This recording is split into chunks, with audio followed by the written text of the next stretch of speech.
comenzamos una nueva edición de Café Financiero con toda la información necesaria para manejar mejor nuestro dinero. Hoy vamos a brindar información para todos los jubilados, en qué bancos pueden obtener una tarjeta de crédito y cuál es su costo. Vamos también a repasar las mejores alternativas de inversión disponibles en los mercados locales y en el último bloque vamos a dialogar con el economista Pablo Rojo para analizar qué puede suceder con la economía en este contexto de presiones cambiarias y de estancamiento. Quédate con nosotros. Tras la siguiente pausa vamos a regresar con todos estos temas y vamos a responder como siempre a todas tus consultas.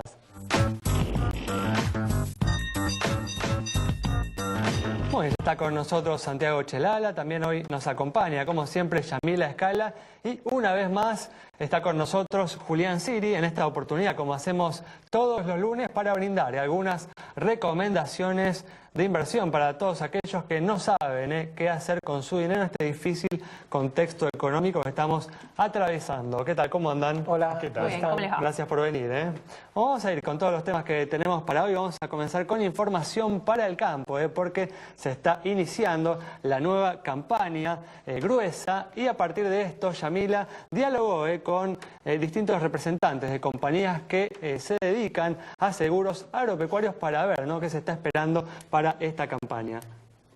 Un año con incertidumbre, están cerrando las primeras negociaciones, los campos más grandes son claramente los que acceden a los seguros más importantes y primero se acaban de cerrar los reaseguros por otra parte y bueno, hasta mediados fines de octubre es que se terminan de contratar las pólizas, esperando obviamente hacia el final del mes que viene, bueno en realidad ahora octubre, que aparezcan rebajas, que aparezcan descuentos y distintas posibilidades para los productores más chicos, ¿sí? Los que no tienen por detrás la espalda que les puede permitir soportar determinadas situaciones, en especial con la disminución del precio de los commodities, porque acá hay que considerar una realidad del sector, una realidad nacional y una realidad internacional. Estamos hablando de la disminución del precio de los commodities y por ende cuán pesado se hace en la estructura de costos del productor.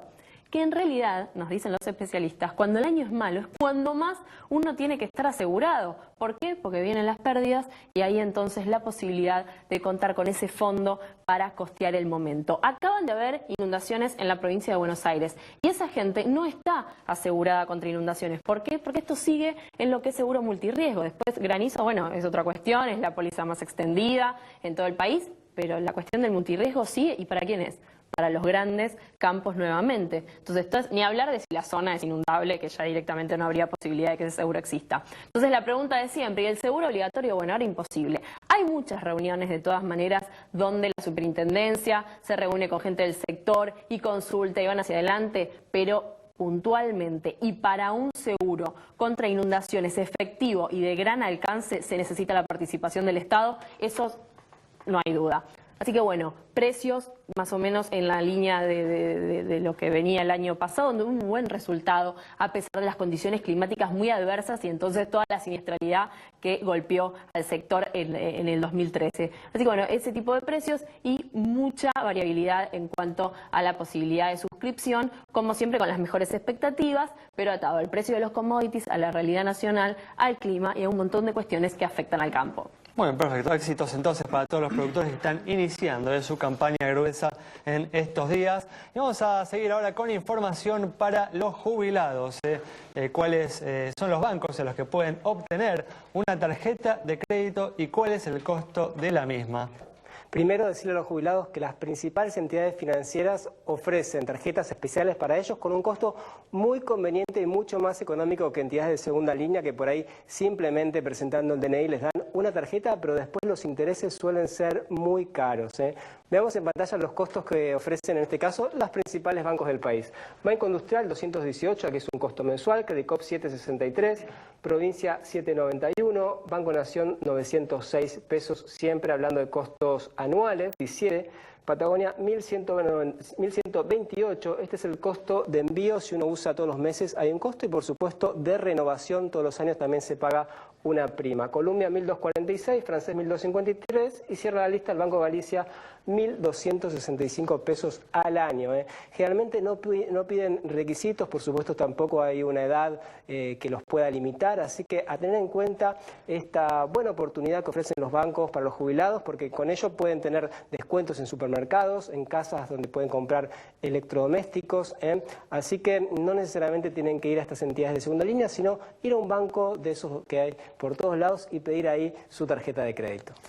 Y como siempre se observa en las placas una diversidad importante de costos entre las distintas entidades que hacen muy importante contar con esta información al momento de decidir a qué banco se van a dirigir para sacar su tarjeta de crédito. Bueno, vamos a comenzar ahora con las recomendaciones de inversión y hoy nuevamente me entusiasma como siempre la participación de ustedes que nos brindan alternativas para evaluar y tal vez para algunos ideas, ¿no?, para colocar su dinero, como es el caso, por ejemplo, de José, que se comunicó con nosotros y quiere saber si es conveniente invertir en una cochera en Capital Federal. Nos pide nuestra opinión, Juli.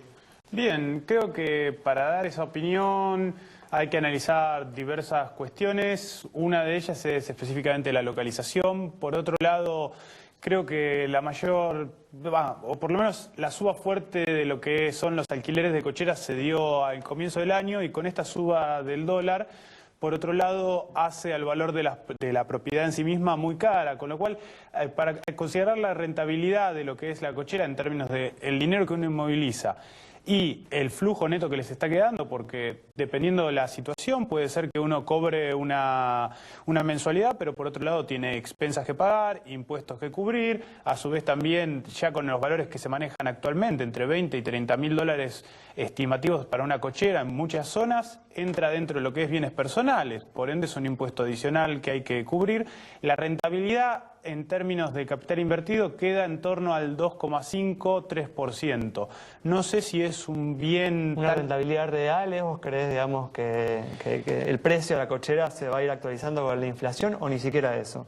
No lo sé, porque también entra otro problema y hay una cuestión de una demanda que por ahí está inflada por un problema en el cual comprar un inmueble de mayor precio se hizo muy difícil ante un mercado hipotecario muy reducido, que alimenta que la gente invierta en cocheras y no en una casa que, en el mejor de los casos, tiene un piso de 70, 80 mil dólares. Acá tenés una alternativa por 25 y en vez de quedarte en pesos, preferís inmovilizarlo de esa manera y no en algún instrumento del mercado financiero que en el común denominador de la gente los ve más riesgosos. Pero la pregunta es, dado el flujo que genera, ¿es efectivamente a estos precios un buen medio o un buen instrumento de inversión? No lo tengo tan en claro yo, por lo menos. Por eso, no lo recomendaría, digamos, si vamos no lo recomendaría ciegamente. ¿Crees que hay opciones más recomendables que invertir y colocar el dinero en una cochera? ¿Y qué hacemos con 20 mil dólares? Es una buena pregunta. Creo que en esta escala y en este momento, a mí personalmente me está gustando todo lo que es la parte corta de los Dollar Link.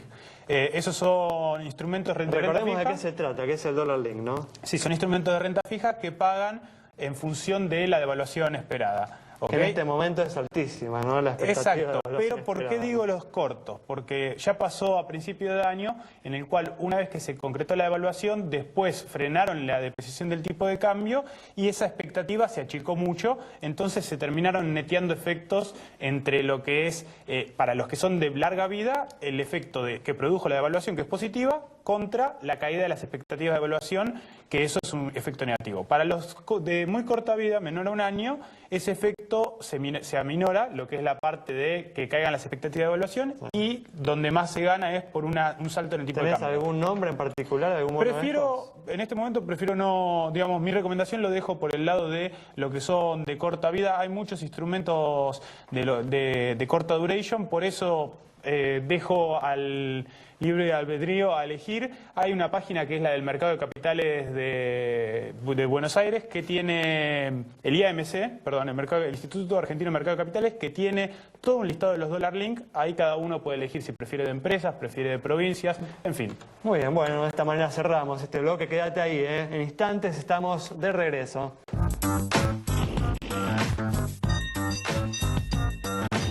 Hoy nos acompaña Patricia Canatelli en esta sección que, como siempre, dedicamos a responder a todas tus inquietudes. ¿Qué tal, Patricia? ¿Cómo andás? ¿Qué tal? ¿Cómo te va, Alejandro? Con Patricia vamos a responder consultas relacionadas con temas de seguros, pero antes vamos a responder inquietudes sobre el estado de las entidades bancarias, como la de Daniel sobre el Banco Tucumán.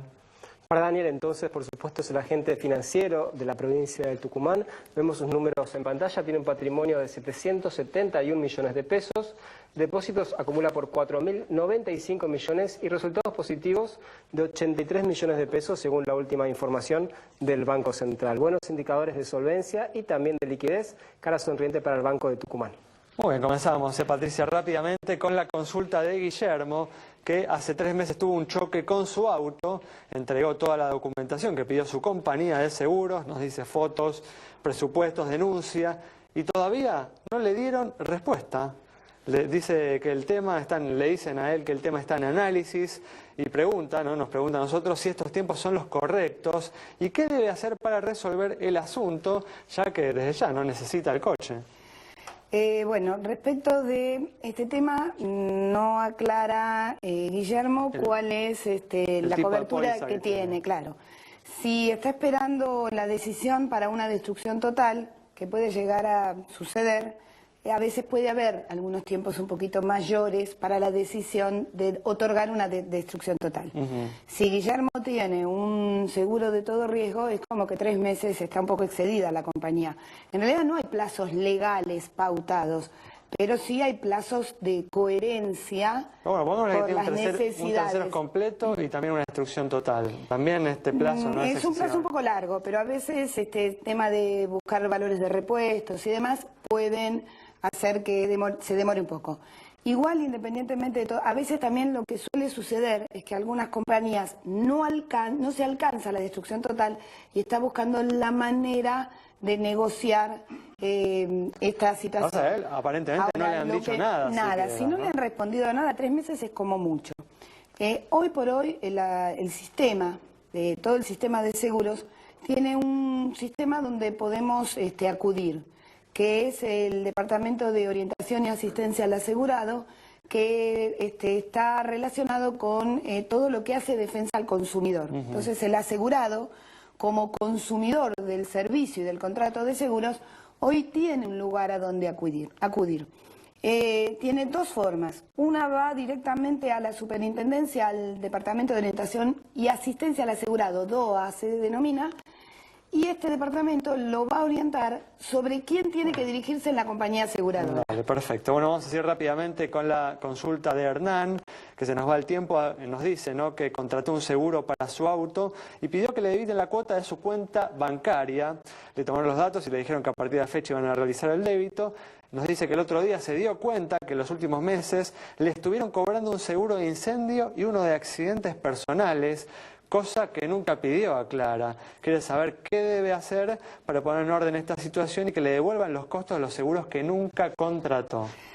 No se me ocurre de dónde apareció la póliza de incendio. A ver. La póliza de accidentes personales se me ocurre que pueda ser producto de algunas de estas coberturas de automotores que existen hoy, que son premium especiales, donde para obtener un producto adicional, una cobertura adicional, también nos viene acompañada la póliza con un accidentes personales.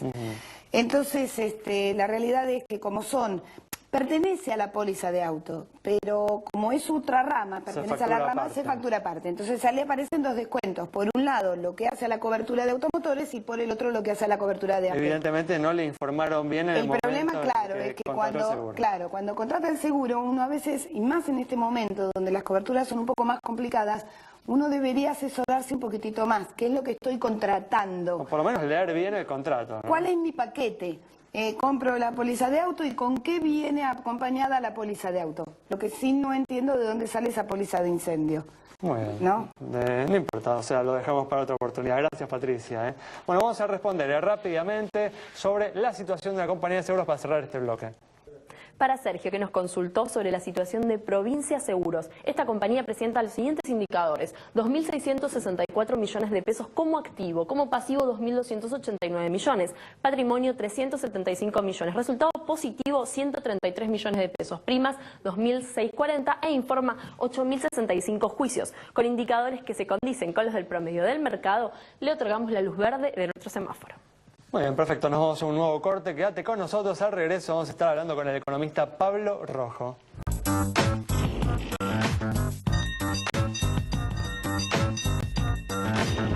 Bueno, ya estamos con la presencia del economista Pablo Rojo para analizar qué puede suceder con la economía en este marco de incertidumbre que estamos viviendo. ¿Qué tal, Pablo? ¿Cómo andás? ¿Qué tal? ¿Cómo están? Bueno, gracias por venir. Gracias por la invitación. Bueno, contame, Pablo, ¿qué esperás que suceda con la economía en estos los últimos 3 meses que le quedan al año? ¿Cuáles son tus expectativas en términos de lo que puede suceder en el mercado cambiario, en términos de lo que puede suceder también con la recesión que según el INDEC no estamos técnicamente en recesión, ¿no? No soy muy optimista. Creo que estamos ya entrando en un periodo claramente de turbulencias que se están manifestando en distintos ámbitos, en el ámbito cambiario sin duda, pero también de lleno en el sector productivo, donde estamos asistiendo a caídas muy fuertes de actividad económica, en el sector industrial, en las ventas comerciales, en el sector de servicios. Hay bastantes destrucciones de empleo, empresas en dificultad en casi todos los sectores. Me parece que tenemos meses bastante complicados por delante. Al gobierno le queda alrededor de un año hasta, en principio, las próximas elecciones, si se llevan a cabo como en los últimos años electorales. Y después, un par de meses más. ¿Cómo crees que va a poder mantener cierto control de la economía en este periodo de tiempo? ¿O crees que va a haber una profundización de la recesión o un aumento mayor de la inflación a la que estamos viviendo ahora? ¿Cuáles son tus expectativas, ¿no?, para estos 12, 15 meses que vienen por delante? Y es difícil imaginar realmente que el gobierno pueda transitar 15 meses sin ningún cambio en su política económica, es decir, emitiendo 1.000 millones de pesos todos los días para financiar su déficit. Bueno, en ese aspecto por lo menos reconozcamos, ¿no?, que la semana pasada colocó un bono para evitar, ¿no?, la financiación. Pero bueno, eso sube las tasas, nada es gratis. Es decir, hay un problema de déficit fiscal que está totalmente fuera de control. Es muy difícil pensar que el gobierno puede transitar los próximos 15 meses con un nivel de déficit fiscal como el que existe y totalmente aislado de los mercados internacionales, es decir, en situación de ruptura. En algún momento creo que tiene que haber un viraje en la política económica que atienda a estas dos cuestiones. Si no, pero sin un viraje importante, ¿vos crees que la cosa se puede ir de control? Y yo creo que ya estamos además cerca de una situación de pérdida de control. ¿Cuánto puede ser la brecha cambiaria? ¿Hasta cuánto va a tolerar el comercio exterior? Bueno, en Venezuela es 10 veces, ¿no? Sí, pero el único que exporta es el Estado en Venezuela. Lo único que se produce es petróleo y solamente lo vende la compañía estatal. Entonces no hay sector privado. En Argentina las exportaciones vienen del sector privado, no del Estado. Entonces, ¿cuánto puede mantenerse el comercio exterior con una brecha cambiaria como la actual? Ahora, el gobierno dice, bueno, los que hablan del gasto público hablan de ajuste, y si ajustamos la economía en recesión, la recesión va a ser todavía mayor, por ahí como pasa en Europa. Parece entonces que no es un callejón sin salida, ¿no? Porque si seguimos como estamos... La recesión es producto de la inflación, porque la gente está perdiendo día a día poder adquisitivo. Es la inversa, además en Europa es totalmente distinto porque Europa está en deflación, es decir, en Europa los precios bajan, no suben. Entonces, es cierto que en Europa sería muy conveniente una política de reactivación por medio de las tasas de interés, del gasto público, etcétera. Ahora en Argentina no, en Argentina estamos cerca de una superinflación. Estamos en 40% de inflación anual y hacia arriba. Y es la inflación la causante de la recesión económica. La gente está perdiendo día a día poder adquisitivo, porque efectivamente en un punto, y eso ocurrió a mediados del año pasado, ya los salarios quedaron totalmente rezagados con respecto al aumento de precios. Y además la combinación de inflación con atraso cambiario está generando consecuencias recesivas en todo el sector productivo argentino. Así que yo diría que es al revés. No vamos a salir de la recesión si efectivamente no hay una política antiinflacionaria seria, ¿no? ¿Y hay alguna posibilidad de frenar la inflación sin bajar bruscamente el gasto? No sé, digo, subiendo las tasas de interés o buscando financiamiento externo de alguna otra manera. Bueno, la búsqueda de financiamiento externo siempre es una medida que permite por lo menos financiar la transición y hacer mucho más suaves los virajes, pero el gobierno ha renunciado voluntariamente, imprudentemente a mi juicio, a toda forma de vinculación con el mercado financiero internacional y en estas condiciones los ajustes son más abruptos. Bueno, estamos hablando de algo bastante negativo, pero vos acabás de escribir un libro que es bastante optimista, ¿no? El gran salto, cómo pasar de la crisis y el default a los primeros lugares de la economía mundial, digo, ¿no? Como que planteás un horizonte muy optimista hacia adelante, ¿no? Bueno, es una tentativa de sacar la cabeza por arriba de lo cotidiano, de lo diario, y mirar la Argentina en los próximos 20 años y confrontar lo que puede ser la Argentina con la manera en que está evolucionando el mundo. Y mis conclusiones, que vuelco en el libro, por supuesto, son muy optimistas. Es decir, la Argentina tiene condiciones que la hacen muy funcional con aquello que la economía internacional va a estar demandando en los próximos 20 años. Son condiciones que no existían en la década, en el siglo anterior. Estamos, si querés, en una situación muy parecida a la que estaba la Argentina en 1880. Por supuesto, el país es muy distinto, no tiene nada que ver. En 1880 la Argentina era una hoja en blanco, era una pura promesa, pero esa promesa floreció y efectivamente la Argentina llegó en 30 años a estar entre los primeros países del mundo. Hay una cierta analogía. Yo creo que hoy estamos en un mundo que va a demandar muchísima energía, muchísimos alimentos, muchísimos minerales, un mundo en el cual decenas de millones de personas todos los años están integrándose a los circuitos de consumo en China, en la India, y eso pone a la Argentina, que es gran proveedor de alimentos, de energía, puede serlo en el futuro, y de minerales, en una posición de privilegio. Si sabemos aprovechar la coyuntura, yo creo que tenemos 20 años de extraordinario crecimiento por delante. ¿Y confías en que el próximo gobierno va a poder aprovechar estas oportunidades que existen? Yo creo que los errores de este gobierno han sido tan garrafales y tan absolutos y tan evidentes, por otra parte, que va a dejar una enorme cosecha de enseñanzas a la dirigencia política y a la sociedad sobre las cosas que no deben hacerse. Entonces, desde ese punto de vista, tal vez el único, la experiencia de estos años de kirchnerismo sea positiva para la Argentina, porque nos va a dejar un catálogo bastante claro de cuáles son aquellos errores que ya no debemos seguir cometiendo en el futuro. Bueno, algunos de estos errores también se cometieron en el pasado, ¿no? Parece que la Argentina tiene poca memoria y de alguna manera va de un péndulo a otro. ¿Pensás que hay ese riesgo también ahora de volver a políticas por ahí que no dieron mucho resultado? Yo no soy favorable, y lo manifiesto claramente en el libro, en la vuelta a la ortodoxia. Creo que la vuelta a la ortodoxia sería un error en todos los planos, porque el mundo que tenemos por delante es un mundo con tasas de interés muy bajas, con alta liquidez, con gran disponibilidad de capitales, y en un contexto de ese tipo, un país como la Argentina, que tiene enormes demandas de infraestructura, de equipamiento, de inversión, tiene que aprovechar esas circunstancias, incluso para la inversión pública. Por eso un retorno puro a la ortodoxia me parecería realmente innecesario, sería un castigo infligido.